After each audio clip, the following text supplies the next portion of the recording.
A three-pole transfer switch diagram illustrates a transfer switch that controls three conductors, typically the three phases in a three-phase power system or the two hot legs and neutral in a split-phase system. These switches are used to transfer a load between two power sources, such as a utility power and a generator. In a typical setup, the three-pole transfer switch has three sets of contacts. Each set of contacts is responsible for switching one of the three conductors. When the switch is in the normal position, the load is connected to the primary power source. When the switch is in the alternate position, the load is connected to the secondary power source, like a generator. The diagram shows the physical arrangement of the switch, including the input connections from both power sources and the output connections to the load. A four-pole transfer switch diagram, on the other hand, controls four conductors. This typically includes the three phases and the neutral conductor in a three-phase system, or the two hot legs, neutral, and ground in a split-phase system. The additional pole, compared to a three-pole switch, provides a switch-neutral connection. This is especially important in applications where maintaining a solid neutral connection is critical, such as in systems with sensitive electronic equipment or where required by local electrical codes. Like the three-pole switch, the four-pole switch has two positions. In the normal position, the load is connected to the primary power source through all four conductors. In the alternate position, the load is connected to the secondary power source through all four conductors.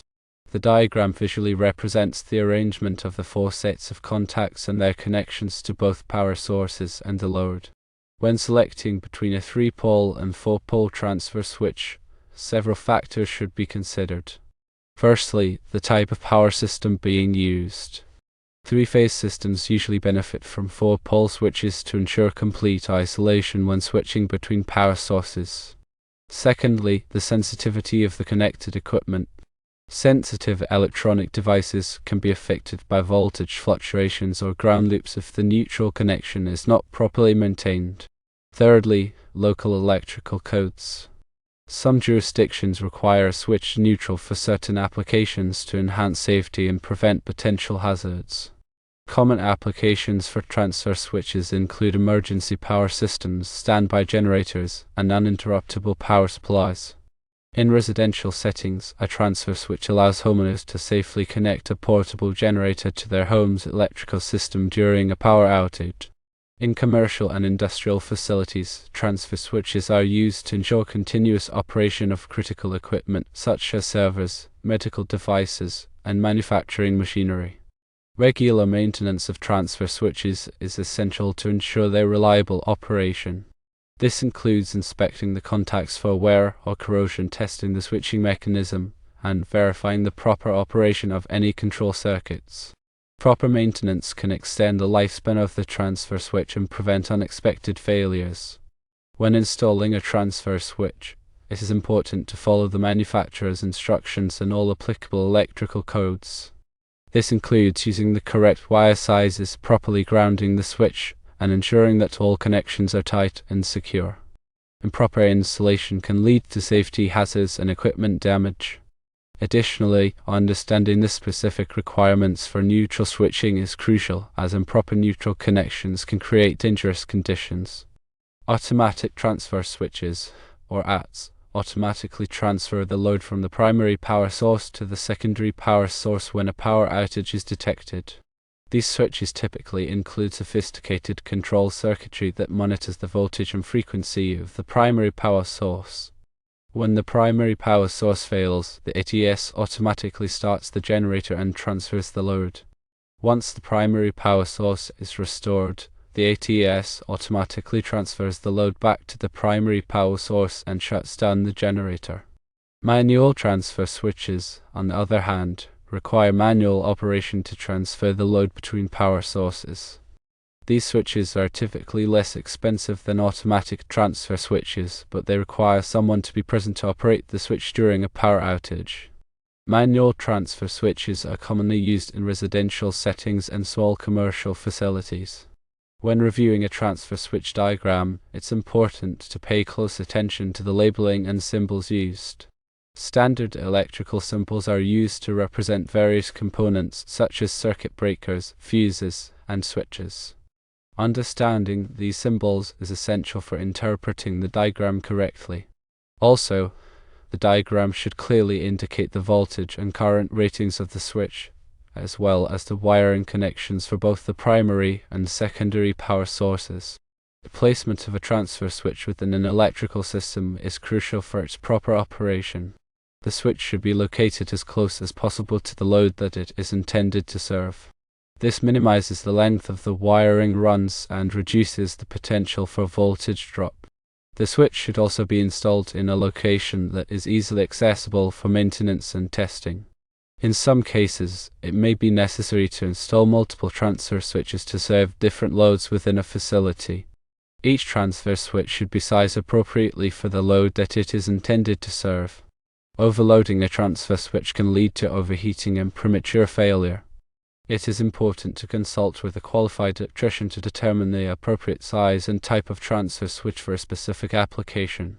Furthermore, grounding is a critical aspect of any electrical system, and transfer switches are no exception. The switch must be properly grounded to prevent electrical shock hazards and to ensure the proper operation of protective devices, such as circuit breakers and fuses. The grounding conductor should be sized according to applicable electrical codes and should be securely connected to the switch enclosure and to the grounding electrode system. When troubleshooting a transfer switch, it is important to follow a systematic approach. Firstly, check the voltage and current at the switch terminals to verify that power is being supplied to the switch. Secondly, inspect the switch contacts for signs of wear or corrosion. Thirdly, test the switching mechanism to ensure that it is operating properly. If the switch is not functioning as expected, it may be necessary to replace it. Power quality can also affect the performance of transfer switches. Voltage sags, voltage swells, and harmonic distortion can all cause problems with the switch operation. It is important to ensure that the power supplied to the switch is of adequate quality to prevent these problems. Surge protection is also important to protect transfer switches from damage caused by lightning strikes and other transient voltage events. A surge protective device, or SPD, should be installed at the service entrance to protect the entire electrical system, including the transfer switch. In addition to the technical aspects of transfer switches, it is also important to consider the regulatory requirements. Electrical codes and standards such as those published by the National Electrical Code, or NEC, and Underwriters Laboratories, or UL, specify the requirements for the design, installation, and operation of transfer switches. It is important to comply with these requirements to ensure the safety and reliability of the electrical system. Transfer switches are available in a variety of configurations to meet the needs of different applications. Some switches are designed for indoor use, while others are designed for outdoor use. Some switches are designed for manual operation, while others are designed for automatic operation. Choice of switch configuration depends on the specific requirements of the application. When specifying a transfer switch, it is important to consider the following factors. Firstly, the voltage and current rating of the switch. Secondly, the number of poles. Thirdly, the type of operation, manual or automatic. Fourthly, the enclosure type, indoor or outdoor. Fifthly, the applicable electrical codes and standards. By carefully considering these factors, it is possible to select a transfer switch that will meet the needs of the application and provide reliable performance for many years. Also, it's crucial to understand the difference between open transition and closed transition transfer switches. Open transition switches, also known as break-before-make switches, interrupt the power to the load momentarily during the transfer process. This type of switch is simpler and less expensive, but the momentary power interruption may not be suitable for sensitive electronic equipment. Closed transition switches, also known as make-before-break switches, momentarily connect both power sources to the load during the transfer process. This eliminates the power interruption, but requires careful synchronization of the two power sources to prevent damage to the equipment. Closed transition switches are typically used in applications where uninterrupted power is critical, such as data centers and hospitals. Furthermore, the neutral conductors management in transfer switches is a critical design consideration. A three-pole transfer switch typically switches the three-phase conductors while the neutral conductor remains connected. This arrangement is suitable for many applications, but it may not be appropriate for systems with sensitive electronic equipment or were required by local codes. A four-pole transfer switch, on the other hand, switches all four conductors, including the neutral.